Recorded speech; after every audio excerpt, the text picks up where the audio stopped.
2장 23절로 3장 1절입니다. 제가 먼저 봉독하겠습니다. 여러 해 후 애굽 왕은 죽었고 이스라엘 자손은 고된 노동으로 말미암아 탄식하며 부르짖으니 그 고된 노동으로 말미암아 부르짖는 소리가 하나님께 상달된지라. 하나님이 그들의 고통 소리를 들으시고 하나님이 아브라함과 이삭과 야곱에게 세운 그의 언약을 기억하사 하나님이 이스라엘 자손을 돌보셨고 하나님이 그들을 기억하셨더라. 모세가 그의 장인 미디안 제사장 이드로의 양떼를 치더니 그때를 광야 서쪽으로 인도하여 하나님의 산 호렙에 이르매. 아멘. 오늘 말씀 제목은 기억하시고 일하시는 하나님입니다. 특히 이제 모세의 40년 그 세 번 주기가 있는데 이제 두 번째 주기를 마무리하는 시기이기도 합니다. 그래서 오늘은 좀 한 가지 제안을 드리자면 모세가 40세까지 애굽 왕자로 지냈던 시절과 또 이제 40세부터 80세까지 광야 미디안에서 목자로 지냈던 그 시절의 그 반전의 시절을 우리가 돌아보면서 마치 내가 그의 삶에 뛰어드는 것 마냥 한번 모세의 감정과 모세의 삶에 이입이 되어서 오늘 말씀을 같이 한번 보시면 어떨까 합니다. 출애굽기 2장을 복습을 하자면 이제 모세는 물에서 건짐을 받았죠. 그래서 건짐받은 자라는 뜻의 모세입니다. 그랬던 모세가 이제 2장 말미에는 미디안 광야에서 7명의 딸들 앞에서 그들을 또 건져내는 역할을 하게 됩니다. 그래서 지난 주일날 우리가 하나님 앞에서 모두 다 죄 가운데 건짐받은 자들이니 또 우리가 이 세상에서 죄인들을 건져내는 그런 역할을 합시다라는 말씀으로 마무리를 했습니다. 자, 오늘 이제 출애굽기 2장 23절 같이 한번 다시 읽어보겠습니다. 23절 말씀 시작. 여러 해 후에 애굽 왕은 죽었고 이스라엘 자손을 고된 노동으로 말미암아 탄식하며 부르짖으니 그 고된 노동으로 말미암아 부르짖는 소리가 하나님께 상달된지라. 아멘. 이제 여러 해 후에 그러니까 몇 해가 지나갔는지는 정확하게 횟수는 나와 있지 않지만 그렇게 이제 아들을 낳으면 죽여라 그리고 이스라엘 백성들을 학대했던 바로가 죽었지요. 그렇지만 그들의 삶은 나아지지 않았어요. 계속 고된 노동으로 말미암아 탄식하는 소리를 하나님께 올려드리게 된 것입니다. 그래서 이제는 하나님이 전면으로 내가 이스라엘 백성들을 건져내겠다라는 메시지가 오늘 23절 말씀에 예표되어 있습니다. 출애굽기 24절 2장 24절입니다. 같이 읽겠습니다. 시작. 하나님이 그들의 고통 소리를 들으시고 하나님이 아브라함과 이삭과 야곱에게 세운 그의 언약을 기억하사. 하나님은 아브라함과 이삭과 야곱에게 세우신 당신의 언약을 기억하십니다. 이 구절은 애굽에서 고된 노역을 하며 종살이하는 이스라엘 백성들의 현 상황을 창세기 11장 27절부터 마지막 장까지 하나님의 언약을 기초로 한 족장들의 구원 역사와 의도적으로 연결시켜가는 말씀이기도 합니다. 그래서 요셉의 마지막 유언이었던 창세기 50장 24절로 25절을 함께 교독하시겠습니다. 요셉이 그의 형제들에게 이르되 나는 죽을 것이나 하나님이 당신들을 돌보시고 당신들을 이 땅에서 인도하여 내사 아브라함과 이삭과 야곱에게 맹세하신 땅에 이르게 하시리라 하고. 요셉이 또 이스라엘 자손에게 맹세시켜 이르기를 하나님이 반드시 당신들을 돌보시리니 당신들은 여기서 내 흙으로를 밟고 올라가겠다 하라 하였더라. 이제 요셉이 임종을 앞두고 숨을 거두기 전에 그가 남긴 유언이죠. 근데 그 유언이 곧 예언이 된 거예요. 그래서 그 예언을 하나님은 기억하시고 이제 이스라엘 백성들을 애굽에서 출애굽시키시겠다는 계획을 모세의 인생에서 이제 80세에 그가 목자로 예전에는 왕자의 몸 신분으로 있었지만 이제는 정말 아무도 알아보지 못하는 광야에 그래서 목자의 생활을 40년간 묵묵히 감당하게 될 때에 하나님은 호련히 그에게 이제 찾아오시게 되는 장면이기도 합니다. 자, 여기서 성경은 말씀하시고 계시죠. 정말 장절마다 숨겨져 있는 말씀, 드러난 말씀 무엇이냐? 내가 너희를 구원하겠다라는 메시지인 것입니다. 이 구원의 메시지는 구약에나 신약에나 동일하게 하나님이 계속 우리에게 들려주시는 역사적인 사실인 것입니다. 그래서 이 구원사적인 은혜, 그 사적인 메시지를 우리가 성경을 보게 될 때에 하나님은 나를 구원하시기 위하여 이 말씀을 주셨구나를 우리가 직접 확신하고 읽을 수 있게 되는 것이죠. 단지 이 성경을 어떤 지식적으로 또 교양적으로 역사적으로 그것을 읽는다고 하면 이 메시지를, 구원의 메시지를, 내가 너를 구원하겠다라는 메시지를 발견하기가 어려운 거예요.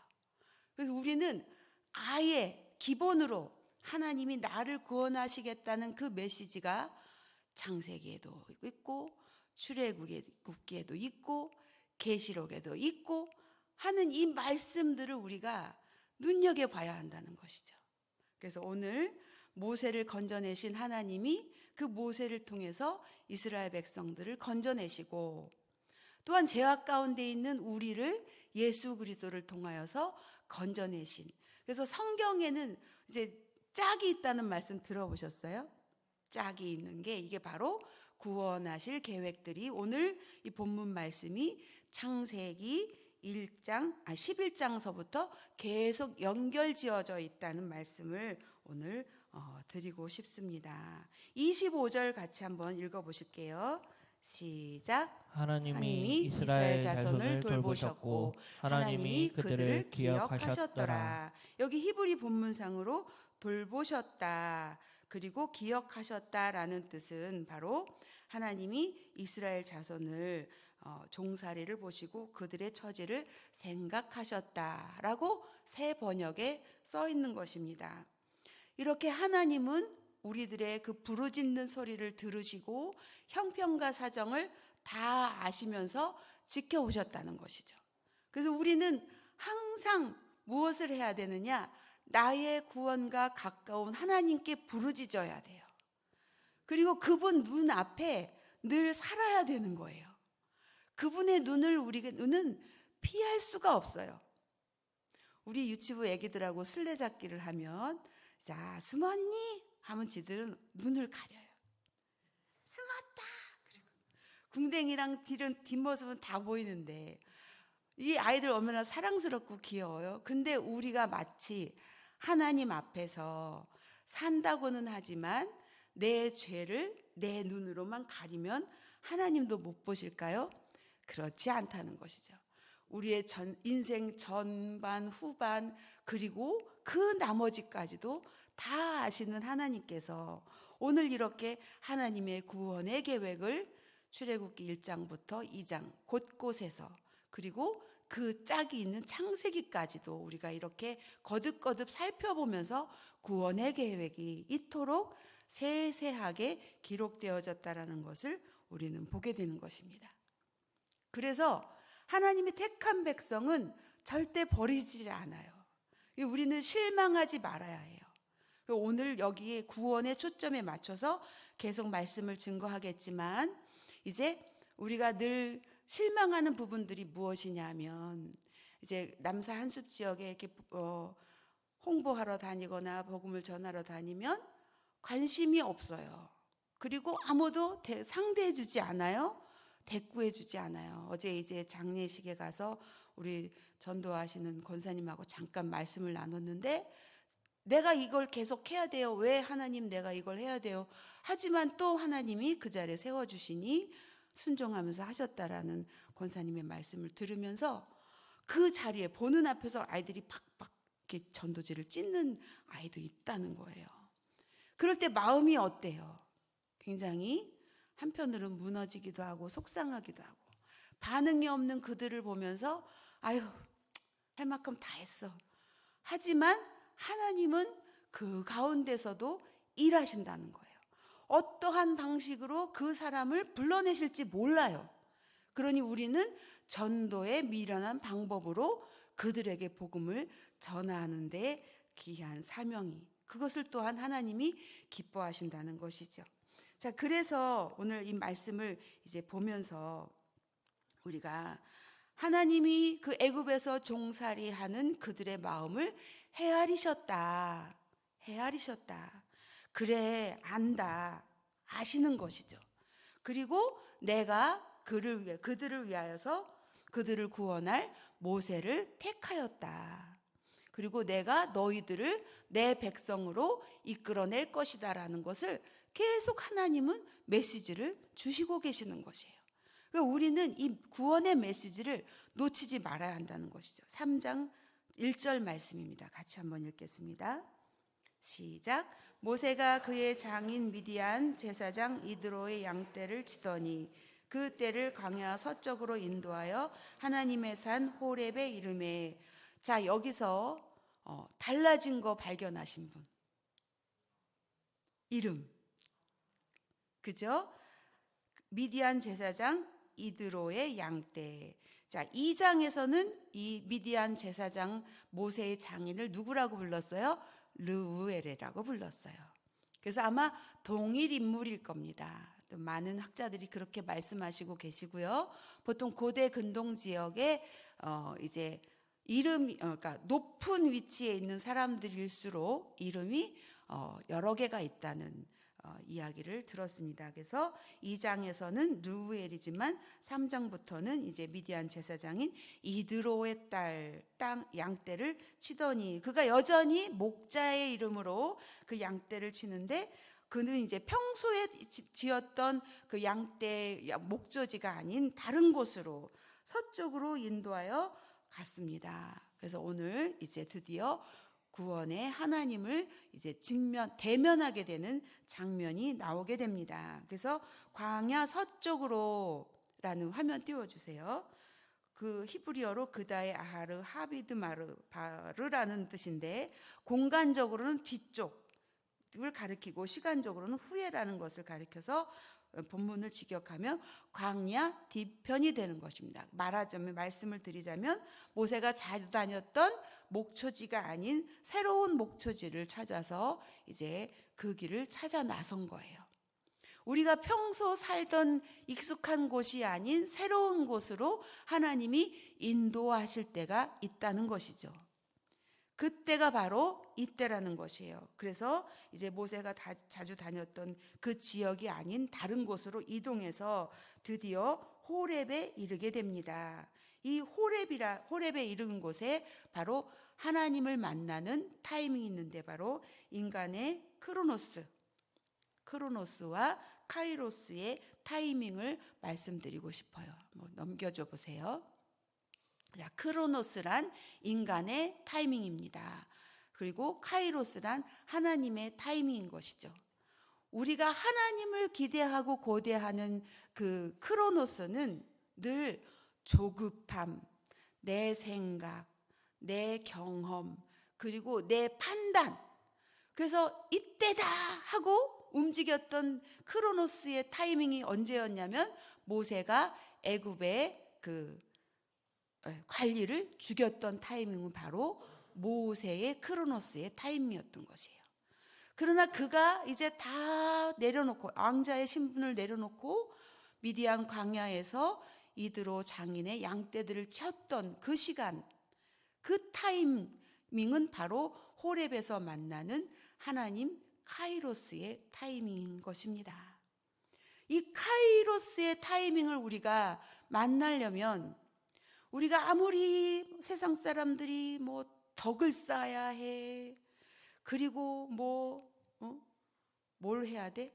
돌을 닦아야 해, 나를 막 갈고 닦아야 돼 한다고 카이로스의 타이밍이 올까요? 그렇지 않습니다. 하나님의 구원의 때는 하나님만이 아시는 타이밍인 것이에요. 그래서 우리는 때로는 자주 넘어지는 이유가, 실망하는 이유가, 낙심하는 이유가 내가 이 크로노스의 시간을 살아가면서 이것이 하나님의 타이밍이다라고 착각하는 것이 바로 자주 실망하고 넘어지고 낙심하게 되는 것이죠. 그래서 우리는 이 크로노스의 시간을 살고 있지만 늘 그 하나님의 은혜의 타이밍을 소망하는 믿음의 사람들이 되어야 하겠습니다. 자, 그러려면 어떻게 해야 되느냐?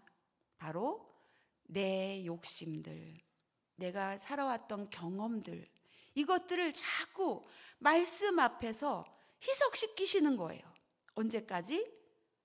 내 생각, 내 마음들이 옅어질, 아주 없어질 때까지. 그래서 설거지를 하면 자꾸 구정물이 나오잖아요. 새물이 나올 때까지. 그렇게 나를 자꾸 말씀 안에서 걸러내는 작업이 우리에게는 필요한 것입니다.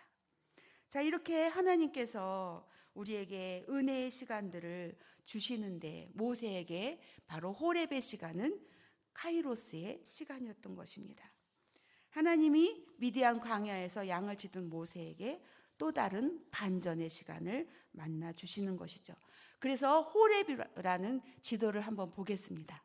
지도 보여주실까요? 미디안 광야의 이제 동쪽에서 서쪽으로 그가 양을 치러 왔다고 했어요. 그래서 양쪽에 강이 흐르고 그리고 그 마치 삼각주 지점에 호렙산이 있습니다. 이 호렙산은 나중에 모세가 하나님의 말씀을 받는 시내산과 동일하다라고 말씀을 하시고 계십니다. 그래서 이 호렙산은 히브리어로 구구 구레 호레브라는 뜻인데 무슨 뜻이냐? 폐허 내지는 흙더미라는 뜻이에요. 이렇게 폐허와 다른 바 없는 인간을 하나님은 찾아와 준 것이죠. 그곳에 왜 하나님은 그 폐허와 같은 곳에 찾아오셨을까요? 이것이 바로 구원의 본질이라는 거예요.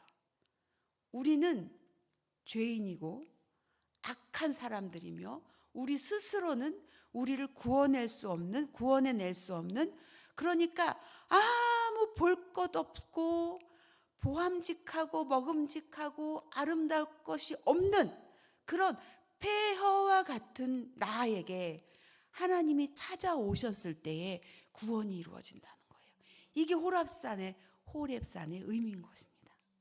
그러니 우리가 하나님이 계신 그곳이 거룩한 곳이라고 말씀하시는데 곧 우리가 폐허와 같았던 우리에게 찾아와 주신 하나님이 임하셨을 때 우리도 동일하게 내가 거룩하니 너희도 거룩하라. 그러니 우리는 곧 폐허와 같은 우리를 찾아와 주신 하나님 덕분에 우리는 거룩한 존재가 된 거예요. 그래서 우리가 가는 그곳이 거룩한 곳이 되어야 한다는 것입니다. 이것이 오늘 우리에게 주시는 말씀인 것이에요. 그래서 우리가 임하는 그곳에 하나님이 먼저 가신다는 믿음을 가지십시오. 우리가 사는 이 삶의 터전에 하나님의 은혜가 충만하다는 것을 항상 기억하십시오. 그래서 남사 한숲 지역에 수많은 영혼들이 하나님의 말씀과 상관없이 사는 것 같지만 하나님은 그들에게 관심이 있으시다는 것을 믿고 우리는 내가 거룩하니 너희도 거룩하라라는 이 말씀을 덧입어서 그 은혜로 나아가게 되는 것이죠. 어떻게? 담대하게요. 하나님이 폐허와 같았던 모세의 마음속에 이제 빛으로 찾아와 주셨어요. 그래서 오늘 이 말씀은 곧 우리가 하나님이 호렙에 임하셨던 그 하나님이 그 호렙은 어디냐? 폐허와 같은 곳, 먼지가 득식을 한 곳.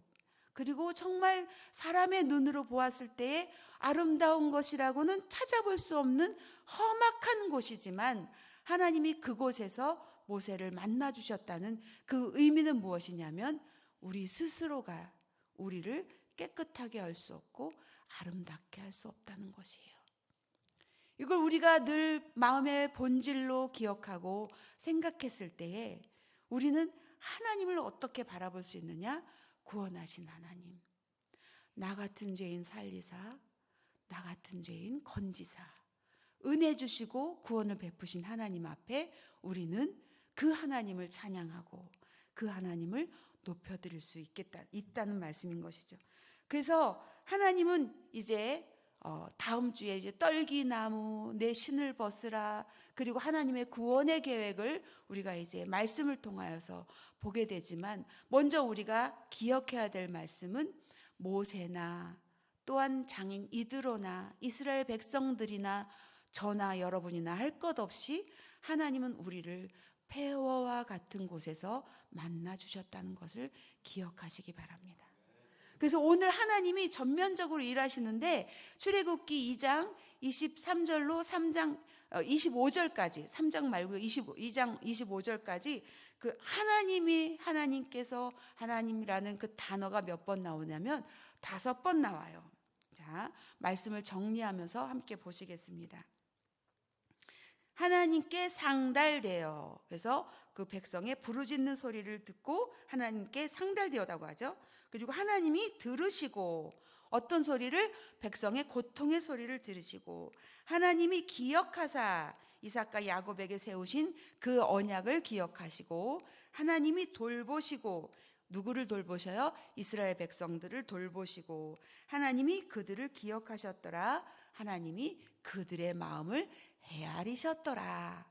이렇게 하나님이 5번이나 그동안 모세에게 얼굴도 보이시지 않으셨던 그 하나님이 이제 모세의 마지막 40년 인생을 하나님이 이스라엘 백성들을 지도할 영적 지도자로 세우실 계획을 세우시고, 모세 앞에 나타나셔서 들려주셨던 말씀이 계속 지속적으로 하나님이 그들의 부르짖는 소리가 상달되고, 그들의 고통의 소리를 들으시고, 하나님이 또한 이삭과 야곱에게 세우신 그 언약을 기억하시며, 또 하나님이 이스라엘 자손을 돌보시고, 하나님이 그들을 기억하셔서 백성의 마음을 헤아리셨더라. 이렇게 5개의 동사로 이루어진 것은 마치 예측할 수 없는 급격한 전복을 알려주는 선언처럼 들립니다. 이것은 무엇이냐? 내가 직접 나서겠다는 것이죠.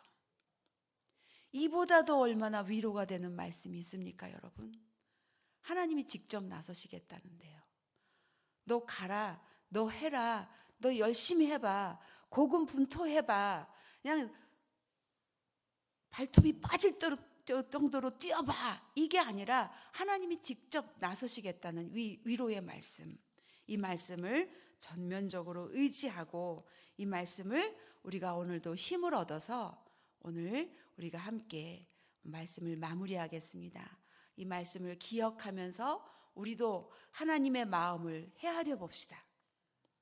또한 하나님이 이렇게 창세전부터 택하셔서 부르신 하나님의 자녀들이 여기에 왔어요. 이곳이 교회라는 것은 곧 하나님이 거룩하다라고 인정하시고 부르신 주의 백성들이 이곳에 와서 거룩하신 하나님 앞에 예배하기 때문에 이곳이 거룩한 것이에요. 또한 우리가 주님 전에서 떠나서 이 거룩하신 하나님의 은혜의 말씀을 듣고 받고, 또 이 말씀을 새겨서 우리의 가정에 돌아가서 우리의 삶의 터전에서 여전히 하나님이 전면에서 일하시겠다는 그 약속의 말씀을 믿고 하나님을 의지하고 나아가서 산다고 하면, 하나님은 여전히 우리 삶의 터전에서 일하시고 계시는 하나님, 하나님이 거룩하시니 나도 거룩하여 우리가 있는 온 땅이 거룩하여진다는 것을 믿고 확신하시기 바랍니다. 아멘. 이제 말씀을 적용해 보겠습니다. 첫 번째입니다. 같이 한번 읽어보실까요? 시작. 우리의 고통의 소리를 들으시고 언약을 기억하사 돌보시는 하나님을 신뢰하며 의지합니다. 아멘. 두 번째입니다. 눈에 보이는 것만, 같이 읽겠습니다. 시작. 눈에 보이는 것만 보고 귀에 들리는 것만 들으며 사는 미혹된 삶에서 더 높은 하나님을 바라보고 하나님의 말씀을 듣고 그 음성에 귀를 기울이겠습니다. 아멘. 세 번째입니다. 같이 읽겠습니다. 하나님의 구원의 계획은 지금 이 시대에도 여전히 이뤄가고 계심을 믿고 복음을 전하는 일에 충성을 다하며 살겠습니다. 기도드리겠습니다. 사랑의 하나님 아버지 감사합니다. 우리의 고통의 소리를 들으시는 하나님이 언약을 기억하사 하나님의 돌보시고 하나님이 그들을 기억하시는 분임을 신뢰하며 의지하겠습니다. 우리의 눈에 보이는 것만 보고 귀에 들리는 것만 들으며 살았던 미혹된 삶에서 돌이키고 회개합니다. 하나님 아버지, 더 높이 계시는 하나님을 바라보며 하나님의 말씀을 듣고 주님의 음성에 귀 기울이며 깨어있는 신앙인이 되게 하여 주옵소서. 하나님의 구원의 계획은 지금도 꾸준히 이 시대에 여전히 이루어져 계심을 믿고 복음을 전하는 일에 충성하게 하여 주옵소서. 주님 앞에 인정받으며 최선을 다하여 살게 하여 주옵소서.